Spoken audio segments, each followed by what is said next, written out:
अक्सर हमें कहा जाता है एक चुप हज़ारों सुख, यानी अगर आपको कोई बहुत ही मुश्किल का वक्त है, गुस्सा आ रहा है किसी पे, तो रादर देन कि आप अपने दिल की भड़ास निकालें, उस वक्त आप ज़रा चुप हो जाएं।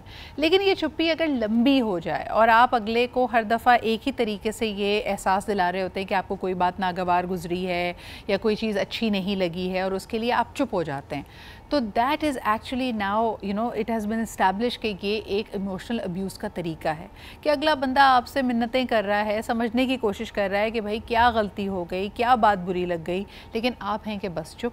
और दूसरी तरफ आपको ये सीख भी हमारा माशरा दे रहा है कि जी ये आप करके ना बड़ी अच्छी बात कर रहे हैं। आहिस्ता आहिस्ता या तो ये चीज़ आपको ले डूबेगी या आपके रिश्ते को बहुत ज़्यादा ख़राब कर देगी। ये सिनेरियो आपके करीब तरीन रिलेशनशिप्स में भी होगा और आपकी प्रोफेशनल लाइफ में भी होगा। लेकिन फिर ये जो मुहावरा है या ये जो एज ओल्ड विजडम है कि गुस्सा आए तो खामोश हो जाओ, how do we actually make a link between that and the silent treatment? क्योंकि अक्सर लोगों को जब ये बताया जाता है, रिलेशनशिप काउंसलर्स बताते हैं कि भाई आपकी बीवी की सबसे बड़ी आपसे कंप्लेन ये है कि आप अपने आप को एक्सप्रेस नहीं करते, आप चुप हो जाते हैं, अगर किसी बात पे बहस हो रही है आप खामोश हैं, एक बंदा बोले चला जा रहा है, उसके लिए ये बहुत डिससेटिस्फाइंग है, तो आप समझते हैं कि आप तो बड़ा अच्छा काम कर रहे हैं, आप तो बड़े मैच्योर हैं, आप बड़े वाइज हैं। लेकिन what is that fine line? Let's try and understand that. और silent treatment as an emotional abuse होता क्या है? आइए सबसे पहले आज हमारे ज़बरदस्त पैनल से आपको इंट्रोड्यूस करते हैं। बड़े दिनों बाद मुलाकात हो रही है, मेरी बहुत अच्छी दोस्त हैं, आज हमारे साथ मौजूद हैं हुमैरा अफ़ान। अस्सलाम वालेकुम हुमैरा, क्या हाल चाल है? Good, very good to be here. Good to see you here. You are in the process of moving out, so I understand कि things are going to, but इंशाल्लाह ताला I hope that through Zoom and other ways we'll stay connected. अच्छा जी, इसके अलावा और हमारे जो कुछ परदेसी दोस्त हैं हमारे साथ, उज़मा अल करीम मौजूद हैं, आप उनको भी बहुत अच्छे से जानते हैं, इनसे भी बात करेंगे। अच्छा, साइलेंस कभी कभार वैसे भी आ जाता है, कोई आपको साइलेंट ट्रीटमेंट दे नहीं रहा होता, लेकिन आंख ओझल पहाड़ ओझल, जब लोग मुल्क छोड़ के चले जाते हैं तब भी साइलेंस आ जाता है। इसमें भी बात करनी है उसमें, बड़ी ज़रूरी है। Thank you very much for making time for us. And of course we also have with us doctor Ali Ishtiaq, who is a digital content creator. Again इनसे भी जानेंगे कि इस मामले पे इनकी क्या राय है। बल्कि अली, आप ही से शुरुआत करते हैं। आपको क्या लगता है, मर्द हजरात साइलेंट ट्रीटमेंट ज़्यादा देते हैं या ख़वातीन? देखिए, पहले तो आपने ये कहा कि साइलेंट ट्रीटमेंट जो लोग दे रहे होते हैं, आया वो अब्यूज़ कब बनता है और वो silent treatment because of trauma response कब होता है? मर्द का अक्सर सही तरह अपने आप को एक्सप्रेस नहीं कर पाते। मैं कोई स्टीरियोटाइप नहीं करना चाहता, मगर अनफॉर्चुनेटली एक चीज़ है सोसाइटी में, तो वो अक्सर वो इसलिए नहीं करते एक्सप्रेस अपने आप को ज़्यादा, maybe they want to avoid trigger, they have some fear of rejection, और they have this emotional shutdown वाला mode most of the time. तो कहते हैं कि अगर वो ज्यादा बोलेंगे तो मसला हो जाएगा, ठीक है, which sometimes is not really healthy for the relationship. On the other hand, अगर आपकी खामोशी बहुत ज्यादा prolonged हो जाए, then it is called silent treatment, जो कि emotional abuse होता है। बिल्कुल। तो मर्द हजरात आप समझते हैं कि ज़्यादा खामोशी का सहारा लेते हैं। ऑन दी अदर हैंड मुझे लगता है कि वो जो इमोशनल बैंडविड्थ है वो उनको कभी सेफ स्पेस में एक्सप्रेस करने का मौका ही नहीं मिलता, तो या तो वो खामोश होते हैं या फिर वो एक्सप्लोड कर जाते हैं। क्या ये सही है अली? एक हद तक ये बिल्कुल ठीक है। इसमें मैं ये भी नहीं कहूँगा कि उन्हें अपने आप को बिल्कुल एक्सट्रीम्स में रखना चाहिए, टू एक्सट्रीम्स हैं, मगर at the same time then again we are living in a society where it is in fact very difficult for a man to express himself without being judged by others. तो वो वाला जो fear होता है वो उसको particularly ज़रा खामोश रखता है। और ऑन दी अदर हैंड जो वुमेन होती है, if she kind of over expresses, तो वो भी sort of its not really healthy. तो आपको एक बैलेंस मेंटेन रखना होता है ताकि आपका कोई भी इमोशन जो आप एक्सप्रेस कर रहे हो, आपको सबसे इंपॉर्टेंट चीज़ ये पता होनी चाहिए कि आप किस तरह एक्सप्रेस कर रहे हो। इमोशंस आर नॉट रॉन्ग, अगर उनको एक्सप्रेस करने का तरीका आपको आना चाहिए, अगर वो ठीक ना हो तो मसले शुरू हो जाते हैं। बिल्कुल सही, बिल्कुल सही। उज़मा, आपके पास आना चाहूँगी, आप क्या समझती हैं, when does the silence become emotional abuse? नियत पे डिपेंड करता है। हाँ। तो अगर आप लड़ाई के चक्कर में कि मजीद लड़ाई ना हो खामोश हो गए हैं, तो फिर वही मुहावरा जो है कि खामोश एक चुप लाख बला डालती है, तो आपकी नियत बला डालने की होती है। लेकिन जब आपकी नियत में ये हो कि अब मैंने इससे बात नहीं करनी है, अब देखो जरा क्या ठीक करती हूँ मैं इसको या क्या ठीक करता हूँ मैं उसको, तो फिर जो नियत है आपकी वो कता ताल्लुक की, और फिर वो साइलेंट अब्यूज़ में आ जाती है। ठीक है। मर्दों की जहाँ तक। अच्छा उज़मा, ये बात मैं हुमैरा की तरफ लाना चाहूँगी।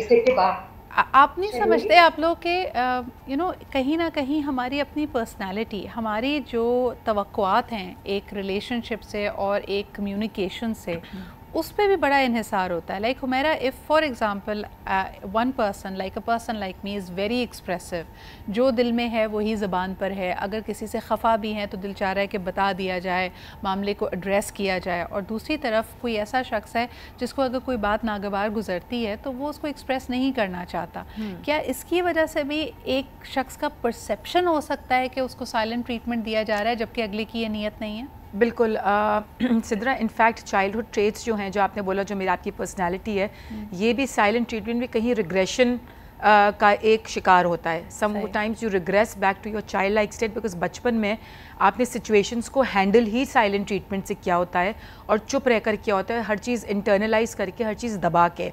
सो समटाइम्स जब उज़मा ने भी इंटेंट की बात की थी, कभी कभार इंटेंट ये नहीं होता कि आप अगले को सिर्फ इमोशनली अब्यूज़ करो।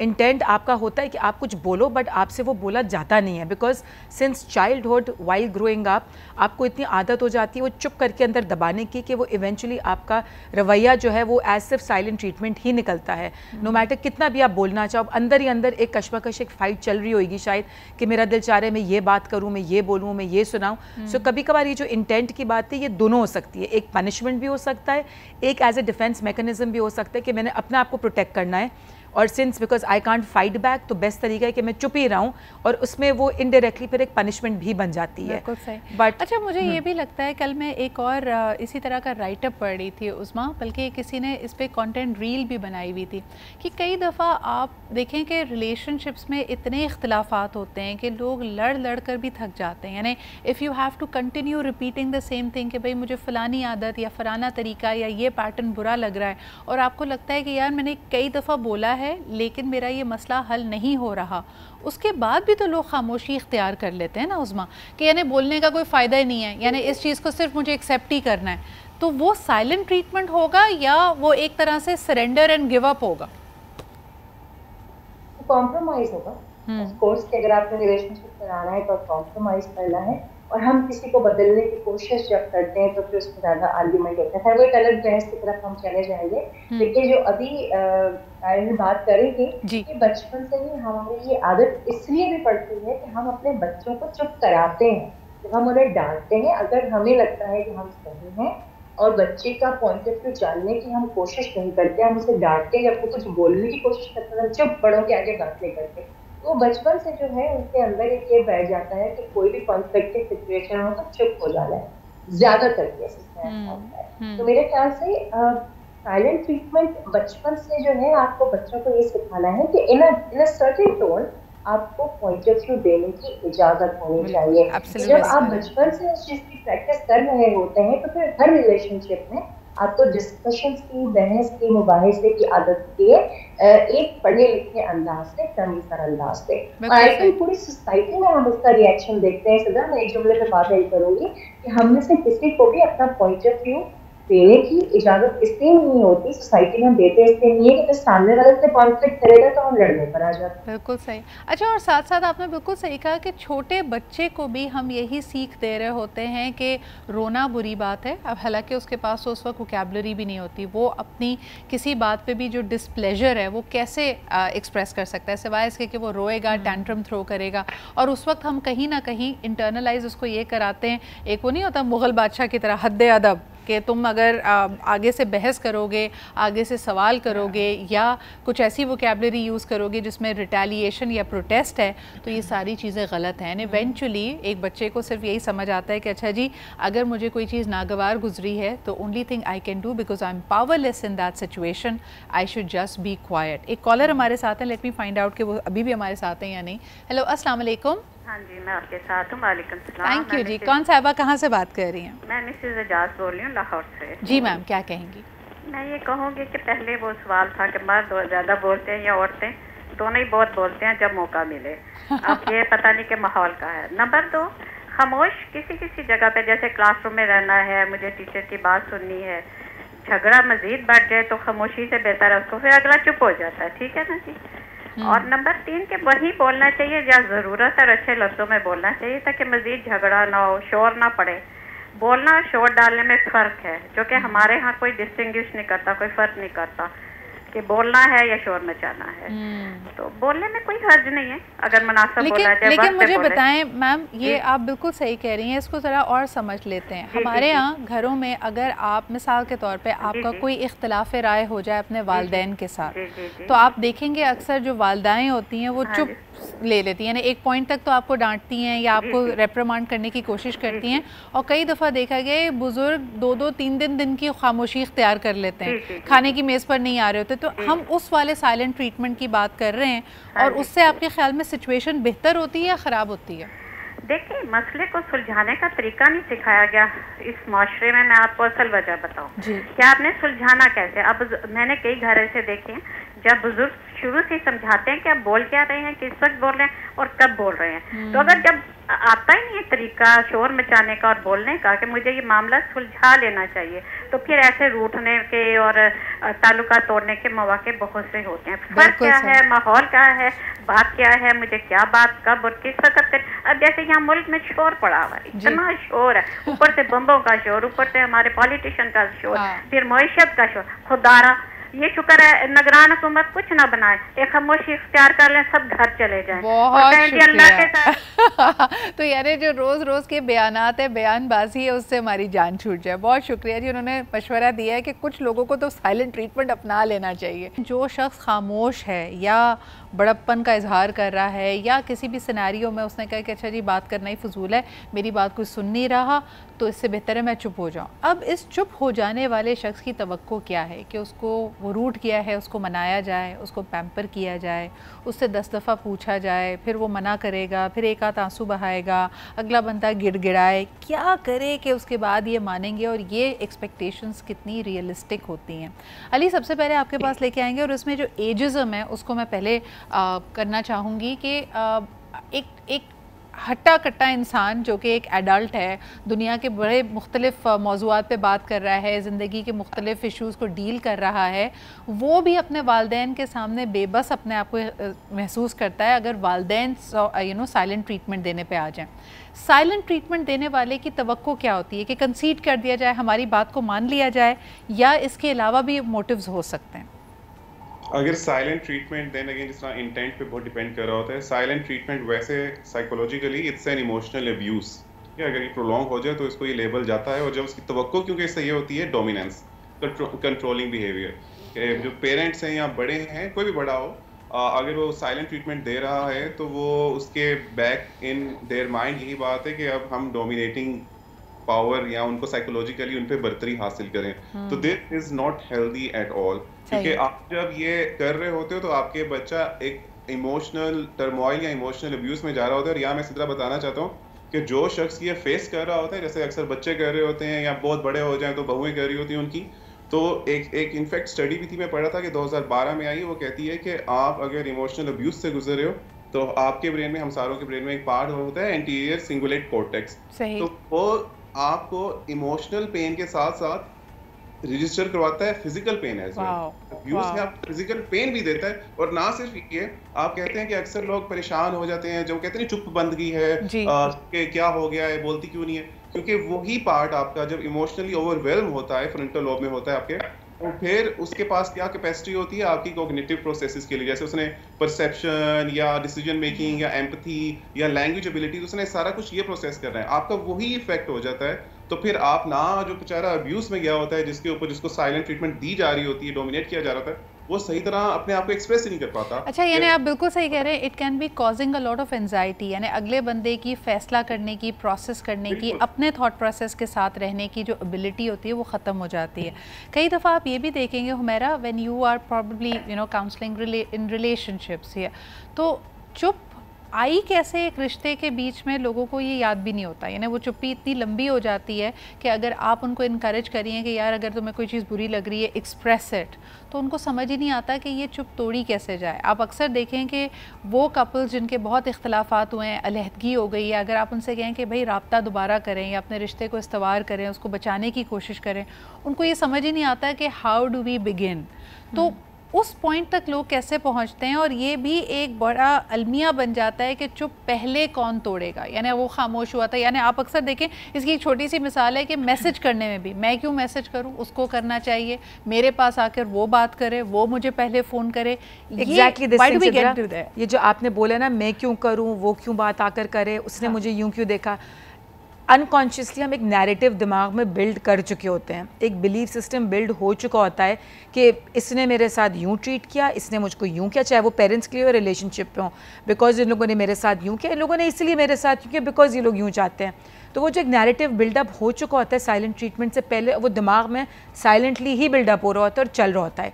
वो इतना एग्जैजरेटेड कभी हो जाता है, इतना ह्यूमंगस हो जाता है कि वो एक बिलीफ सिस्टम बन जाता है। आपको लगता है कि लोग एंजॉय भी कर रहे होते हैं अगर कोई एक शख्स खामोश हो जाए और जितना उसको फिर वो जो मनाने का, रूठे हुए का मनाने का प्रोसेस होता है, उसको एंजॉय कर रहे होते हैं, उनको लगता है कि अगर मैं इतना जल्दी मान गया तो ये टेंशन खत्म हो जाएगी। लेकिन आई थिंक फिर वही बात है ना कि आपका नैरेटिव इतना दिमाग में एक बन चुके, कहानी बन चुकी कि अगला जो आपको मना भी रहा है वो जिस पोजीशन से भी आएगा, वो ऊपर से आए, नीचे से आए, साइड से आए, कहीं से मनाने के लिए भी आए, लेकिन वहाँ पे वो नैरेटिव बिल्डअप होकर एक स्टोरी बिलीव करके बैठे हुए कि नहीं तुमने ये इसलिए बोला है बिकॉज ये। So this automatic built up narrative that I am talking about, ये उस साइड से जो साइलेंट ट्रीटमेंट ब्रेक करना चाहता है उसको तो नहीं पता ना कि इसके दिमाग में ये सारा चल रहा है, तो उसके लिए अप्रोच करना मुश्किल है। और वो जो एफर्ट वाली बात है, देखें ज़िंदगी में और सारी चीज़ें भी बड़ी मुश्किल हैं, आपकी नौकरी मुश्किल है, आपकी पढ़ाई मुश्किल है, रिश्तों को थोड़ा आसान कर लें। उज़मा मसला ये भी है कि जो हनीमून, जी हनीमून फेज़ होता है ना, मैं सवाल करना चाह रही हूँ फिर उसी के जवाब में बोलना। उज़मा, हनीमून फेज़ में लोग मेहनत ज़्यादा करेंगे, अगर आप खामोश हो जाएंगे तो शायद फूल भी आ जाएं, आपको डिनर पे भी कोई ले जाए, आपको रात के 12 बजे ड्राइव पे भी कोई ले जाए। लेकिन अगर रिश्ता ज़रा पुराना हो गया है, मैच्योर हो गया है, तो ये बार बार ऐसी एफर्ट करना मुश्किल भी तो हो जाएगा ना। तो देखो, कोई इसमें सिर्फ 3 चीज़ें हैं। नंबर 1, आपके दिल से किसी का ताल्लुक कितना मजबूत है। अगर आप उसको वाकई दिल से चाहते हैं तो फिर आप ये सोचेंगे नहीं कि पहले कौन करेगा, आपको ताल्लुक मजबूत बनाना होगा। दूसरी चीज़ ये कि हमारे यहाँ इन मौज़ूआत पर बात अब शुरू हुई है, जिस चीज़ पर बात ज़्यादा से ज़्यादा होती है लोग उसका तरीका सीखते जाते हैं। लोगों को अब तक ये पता ही नहीं है कि खामोश हो जाना साइलेंट ट्रीटमेंट में भी आ सकता है और ये अब्यूज़ भी है। इतनी इससे बात होगी, लोग इसको सीखते जाएंगे। और एक तीसरी सबसे इम्पोर्टेंट चीज़, देखो आपको जिस चीज़ पे इख्तिलाफ है ना, जिस बात पे इख्तिलाफ है, आप उस बात के बारे में बेशक बात न करें। अच्छा, एक और चीज़, बातचीत बंद ना करें। बिल्कुल। अच्छा हुमैरा, एक और चीज़ इसमें बड़ी इंपॉर्टेंट है कि साइलेंट ट्रीटमेंट के जो साइलेंट स्पेक्टेटर्स होते हैं, अभी हम थोड़ी देर पहले बात कर रहे थे कि अगर आप जॉइंट फैमिली सिस्टम में रहते हैं और मियाँ बीवी का झगड़ा है, एक खामोश हो गया है, दूसरे को कोल्ड शोल्डर दे रहा है या बात नहीं कर रहा है, जब ये कपल कमरे से बाहर निकलता है तो और बहुत सारे लोग भी उनको ऑब्जर्व कर रहे होते हैं। तो जिस शख्स को, या अगर हस्बैंड है या वाइफ है, जो भी साइलेंट ट्रीटमेंट के रिसीविंग एंड पर है, उसकी सुबकी बाकी लोगों के सामने भी तो होती है ना। वो कहते हैं कि अच्छा यार, इसकी तो अपने रिलेशनशिप पे कोई इज्जत ही नहीं है। बिल्कुल, बहुत एम्बैरेसिंग हो जाता है उनके लिए to manage and juggle the whole process, कि वो खुद भी अंदर से वो इतना हर्ट होकर आए हुए हैं इतना साइलेंट ट्रीटमेंट के साथ, और बाहर जाके वही साइलेंट ट्रीटमेंट इनको रिवर्स करके सबसे नॉर्मलाइज करने के लिए उतनी ही बात करनी पड़ती है। बट समवेयर आई थिंक थोड़ा सा हमारे कल्चर में भी है कि ढकाओ, छुपाओ, बताओ नहीं, which is okay between a couple. जो आपकी कमरे की बात है वो कमरे तक रहे, लेकिन फिर कमरे से बाहर आके नॉर्मल, कमरे से बाहर आके यस, और वो एक बंदे का आई थिंक रिस्पॉन्सिबिलिटी बन जाती है टू नॉर्मलाइज द सिचुएशन। जो साइलेंट ट्रीटमेंट दे रहा है वो तो बाहर आकर अपनी तरफ से साइलेंट ही रहेगा, बट समटाइम्स द वाइफ और the husband, however the opposite spouse is, वो पूरी रिस्पॉन्सिबिलिटी अपने सर पे ले लेता है, उसी को ओवर कॉम्प्रोमाइज़ करके, ओवरली नाइस होके, ओवरली बात करके किसी को पता ना चले, पता तो चल ही जाता है, but it is embarrassing to quite an extent. And is it okay to embarrass your partner like that? It's not. And somewhere you see, जब साइलेंट ट्रीटमेंट आपको मिल भी रही है आपके पार्टनर से, हम यूजुअली क्या करते हैं, सारा फोकस अनकॉन्शियसली उन्हीं के ऊपर डाल देते हैं कि आप क्यों साइलेंट ट्रीटमेंट दे रहे हैं, आपके साथ क्या मुश्किल है, क्या बुरा हो रहा है, क्या कर दिए, rather than talking about how that makes you feel. If you sit down with your partner and tell them, देखिए your silent treatment is a killer for me, it kills me, मुझे नहीं समझ में आता, but that is the intention. Yes, कभी-कभार आपको punish करना ही तो मतलब है। Yes, but कभी-कभार जहाँ पर unintentionally भी हो या अगर kill भी हो तो आप verbalize कर सकते हैं कि it's not right. That's where you're busting the game also. But जो गेम चल भी रही है, because it's a game type ना, जब ये अच्छा हाँ, लेकिन एक ये भी टिप दें। एक कॉलर हमारे साथ हैं and I am gonna take a break after that, और उसके बाद मैं इस पैनल से आके ये पूछूंगी कि चलें, हमने तवक्को की बात कर ली, उसका जो इम्पैक्ट होता है इसकी बात कर ली, जो शख्स साइलेंट ट्रीटमेंट के रिसीविंग एंड पे हो, एक तरीका तो हुमैरा ने बताया कि अपनी फीलिंग्स की बात करें कि tell the other person how it is making them feel, लेकिन इसको कॉम्बैट करने का बेहतरीन तरीका क्या है? अगर आपको पता चल गया है कि this is a abuse tactic, दूसरा शख्स आपको मैनिपुलेट या पावरलेस करने के लिए आपको साइलेंट ट्रीटमेंट देता है, this can happen in your offices, this can happen in your institutions, this can happen in your marriage, in your homes, तो आपको क्या करना चाहिए? Let's first talk to the caller. Hello जी, अस्सलाम वालेकुम। वालेकुम अस्सलाम, मैं बात कर रहा हूँ। जी सर। आपके पास जो डॉक्टर अली क्या बैठे हुए, मैं उनका फादर बात कर रहा हूँ। जी जी। मैं भी कुछ कमेंट करना चाह रहा था। जी फरमाइए सर। मेरा खामोशी के बारे में ये है कि खामोशी तो एक बड़ी नेमत है। खामोश रहना बड़ा मुश्किल काम होता है, लेकिन ये बहुत बड़ी नेमत है। अगर आप खामोशी में खामोश रहते हैं तो लोग समझते हैं जिर के आगे आपकी इज्जत रहती है, और अगर आप ऑफिस में खामोश रहते हैं तो कहते हैं कि लोग समझते हैं कि हम बहुत काम कर रहे हैं।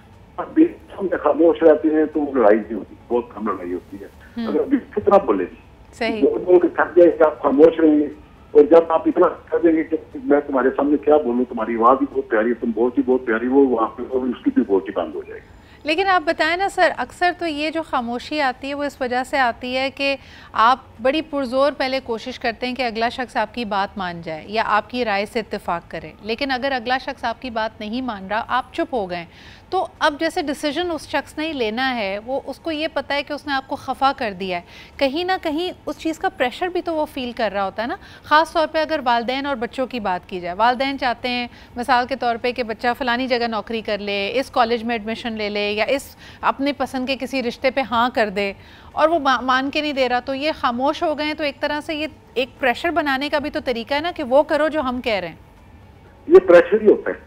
अगर आप खामोश बच्चे को कहते हैं कि बेटा वो फलाना लड़की अच्छी है, वहाँ पे शादी कर लो, कहते कहता है नहीं जी मैं फलाना जगह करनी है, हाँ। तो हम खामोशी प्यार करते हैं, तो बच्चा जो डर जाता है कहता है मेरे वालिद साहब पता नहीं नाराज हो गए, वालिदैन हाँ। माँ को क्या हुआ है, चुप कर गए। ये एक प्रेशर, खामोशी बहुत बड़ा प्रेशर है। खामोशी से आपकी तमाम बुराइयां छुप जाती है। आप जितना ज्यादा बोलेंगे उतनी ज्यादा आपके अंदर से जो बातें हुई वो बाहर आए। और कभी कभार इस प्रेशर की वजह से आप वो फैसला लेते हैं जो आपके दिल का फैसला नहीं होता, बल्कि मैं ये समझता हूँ कि हमें अपने जाती फैसले औलाद पे नहीं ऐसी करनी चाहिए। हाँ। हमें औलाद की बात सुननी चाहिए। बहुत शुक्रिया सर। अगर आपको साइलेंट ट्रीटमेंट मिलता है रेगुलरली या अचानक से, जो आपको डिबेस कर रहा है, आपको डिसीजन लेने में मुश्किल कर रहा है, और आपके बार बार थॉट्स वहीं जा रहे हैं, आप नॉर्मल फंक्शन नहीं कर पा रहे, अपने दिन के बाकी काम नहीं कर पा रहे, आपके जहन पे, आपके हवासों पे एक शख्स की खामोशी सवार हो गई है, तो आपको क्या करना चाहिए? Let's begin with that. Ali, क्या करें? सबसे पहले स्टे काम एंड कंपोज्ड। आप उसको रिएक्ट करना, आपने पहले फिगर आउट करना चाहिए वाकई साइलेंट ट्रीटमेंट चल रही है जो प्रोलॉन्ग हो गई है।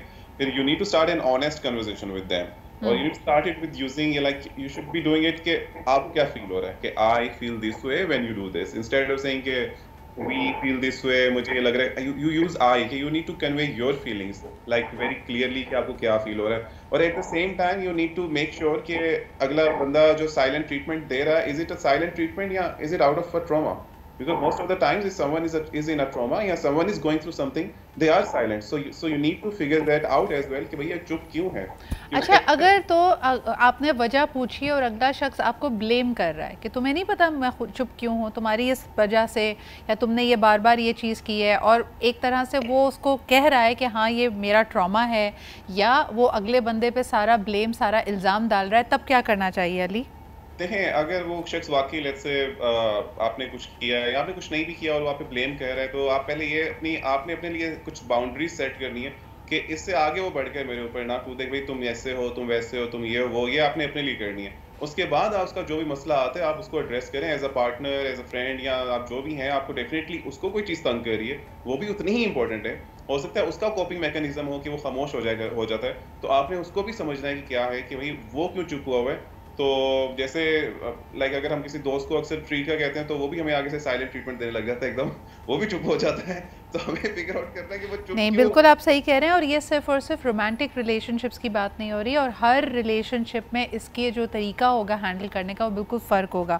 उसमें अगर आपको ऑफिस में साइलेंट ट्रीटमेंट मिल रहा हो, लाइक आप एक टीम का हिस्सा हैं और ऐसा लग रहा है कि हर कोई इंगेज कर रहा है, लेकिन जो भी पर्सन पोजीशन इन अथॉरिटी है या जो मैनेजर है वो आपकी बात को सुन नहीं रहा, आपको आई कांटेक्ट नहीं दे रहा, या आपके पास स्पीकिंग टाइम नहीं, या आपको डायरेक्ट इंस्ट्रक्शंस नहीं दी जा रही, सबसे बात की जा रही है, सिर्फ आपसे बात नहीं की जा रही, तब क्या करना चाहिए? तो सबसे पहली चीज तो एक तो ऑफिस का ट्रीटमेंट और घर का ट्रीटमेंट अलग होता है, ठीक है। सबसे पहला काम तो आपको अपने आप को मजबूत करना है कि किसी भी साइलेंट ट्रीटमेंट आपको इमोशनली और फिजिकली इम्पैक्ट ना करे, थोड़ा लीड बने, सही, ठीक है। उसके बाद जब आप स्ट्रॉन्ग होंगे ना तो फिर आप सही फैसला कर सकेंगे हमें अब क्या बिहेव करना है। दूसरी सबसे इम्पोर्टेंट चीज ये जानने की कोशिश करें कि ऐसा हो क्यों रहा है। लेकिन एक बात हमेशा याद रखें कि अगर किसी की नीयत में आपको अब्यूज करना है तो किसी के अना की तस्वीर के लिए अपने आप को नीचे गिराने की जरूरत नहीं है, इग्नोर करें। बिल्कुल आप अपना काम करें जिस काम के लिए आप आए हैं, दैट्स इट। उसके आगे किसी के अना की तस्वीर की यू आर एब्सोल्युटली राइट। और कभी कभार हम ये mistakes early on in any relationship करते हैं। हुमैरा, अगर एक प्रेसिडेंट सेट हो गया है कि आपको 3-4 दफ़ा एक रिलेशनशिप में, अर्ली रिलेशनशिप है, नई नई शादी हुई है, कि जो शख्स खामोश होता है वो अपनी बात मनवा लेता है, अब आपने एक प्रेसिडेंट सेट कर दिया है, how can you reverse it and how can you change it? कि भाई चौथी या 5वीं दफ़ा जब आप ये रियलाइज़ कर चुके हैं कि ये एक अब्यूज़िव तरीका है मुझसे अपनी बात हर दफ़ा मनवाने का, तो आप क्या करें? 2-3 चीज़ें हैं ज़रा। एक तो जैसे ने बोल दिया कि excuse me, you set your boundaries and understanding कि that you are getting sucked into a situation. अगर कोई बंदा आपको साइलेंट ट्रीटमेंट दे रहा है और उसका पैटर्न ही यही है, अंडरस्टैंड द पैटर्न कि हर कुछ दिन के बाद ये मुझे साइलेंट ट्रीटमेंट देगा, मैं इसमें सकिन हो जाऊंगी, मैं अपना मेंटल पीस ख़राब करूंगी, मैं इसको फिगर आउट करने की कोशिश करूंगी, मैं इसको कजोल करने की कोशिश करूंगी, मनाने की, उसमें मेरा अपना पीस ख़राब होगा, अपना काम नहीं होगा। सो अंडरस्टैंड द पैटर्न कि कब उसका ये ट्रिगर शुरू हो जाएगा। ट्रिगर आप हर वक्त नहीं हो सकते, आपकी कुछ बोली हुई बात हर वक्त नहीं हो सकती। You as a not a person, but anything that you're doing separately from you could be a trigger, it could be anything else. So somewhere I would say understand the pattern, try not to get sucked in and understanding कि अगर मैंने suck in हो जाना है, मेरी ये सारी चीज़ें ख़राब हो जाएंगी। So कहीं पर वो बहुत consciously aware होकर breaking that cycle, busting that game and saying you go ahead and be silent, मुझे तो ये सारा काम है, I am sorry, I don't have the time to get affected by this. लेकिन ये बहुत ट्रेनिंग के बाद आता है, ये बहुत प्रैक्टिस के बाद आता है। अच्छा, शुरू में इससे लेकिन फिर इन द लॉन्ग टर्म आपका रिश्ता कमज़ोर नहीं हो जाता? I don't think so. I don't think so. I think somewhere you're teaching the other person also. आप अगले को भी सिखा रहे हो कि जो आपका रवैया है वो मेरे पे इतना असर नहीं कर रहा, उसकी भी कहीं ना कहीं या तो आदत रहेगी या तो वो भी टूट जाएगी। It is a risk, yes, but somewhere you are also teaching the other person कि देखो आप मेरे ऊपर कुछ भी साइलेंट ट्रीटमेंट कर लो, I am still regularly leading my life, में नॉर्मल अपनी ज़िंदगी गुजार के अपना काम करूँ, मेरे पे फ़र्क नहीं पड़ा। क्विकली हुमैरा, ये जैसे आपने खुद कहा कि बहुत ट्रेनिंग से आता है, कई लोग इसको कहते हैं कि fake it till you make it, कि आप बज़ाहिर नॉर्मल रहने की कोशिश कर रहे हैं। ख़वातीन अक्सर ये करती हैं कि अगर जी हस्बैंड्स के साथ खामोशी है तो बच्चों को भी लुक आफ्टर कर रही हैं, किचन भी देख रही हैं, but there is a lot of passive aggression that is brewing inside, उससे कैसे डील करें? Yes, and like I said, it's not easy Sidra, it's not easy, it's a very painful process of this passive aggressiveness जो अंदर build up है ना। Yes, और वो कहीं ना कहीं फिर आपसे किसी कमतर वाले पे निकलेगी, बच्चों पे, डोमेस्टिक स्टाफ पे, कहीं पेरेंट्स पे, कहीं फ्रेंड्स पे, वो डिस्प्लेस्ड एंगर की तरह कहीं और निकलेगा। लेकिन yes, like I said, it takes a lot of practice and time to understand कि मेरे वजह से नहीं है, ब्लेम मेरे ऊपर नहीं है, I am not the cause, it's difficult. So yes, शुरू में उसको डील करना, अपने से बात करना, अपने आप को समझना इज डिफिकल्ट। नॉर्मल यानी बड़ी इंपॉर्टेंट बात मेरे तमाम पैनलिस्ट ने कही कि आपको ये अंडरस्टैंड करना पड़ेगा कि आपकी सोचों पे कहाँ पहरा लग रहा है। It is healthy to think about your partner, कि आपको किसी के बारे में कंसर्न हो, आपके बॉस आपके बारे में क्या सोचते हैं, आपके वालिदैन आपके बारे में क्या सोचते हैं, आपका बेटर हाफ, आपका स्पाउस आपके बारे में क्या सोचता है। लेकिन then there is an unhealthy balance, जहाँ आपके हवास पे हर वक्त यही चीज़ सवार हो कि ये शख्स मेरे साथ कैसा है, क्या मैं उसको पसंद आ रहा हूँ, क्या मेरे सारे जो एक्शंस हैं उससे वो अप्रूव करते हैं या नहीं करते। That is when it gets unhealthy and you are giving your power away and you are teaching people how to treat it. Silent treatment से जहाँ आप अफेक्ट हो रहे हैं तो सबसे पहला कदम यही है कि आप अपने आप को, अपने माइंड को ज़रा क्लटर फ्री करें और समझें कि जिस चीज़ का स्टैंड आपने लिया है वो कितनी अहम है। क्या आपने अना में लिया है, क्या you are being compassionate, is it a kind thing to do, and then reverse it and see if the other person is being kind to you or not. और इसमें कहीं ना कहीं आप ये भी रियलाइज़ करेंगे कि जो हमारे वालिदैन हैं या हमारे अथॉरिटी फिगर्स हैं, वो हमेशा सही भी नहीं होते. So you have to clearly वो वाली लाइन आपको खुद ही ड्रॉ करनी पड़ेगी. Thank you so much Uzma, Humaira and Ali for being here with us. It was a tricky subject. ये वाले जो इंटरपर्सनल रिलेशनशिप्स होते हैं इनको नेविगेट करना मुश्किल है लेकिन नामुमकिन नहीं है. So think about it and look after your own well being. इंशाल्लाह आपसे कल दोबारा मुलाकात होगी. खुदा हाफ़िज़.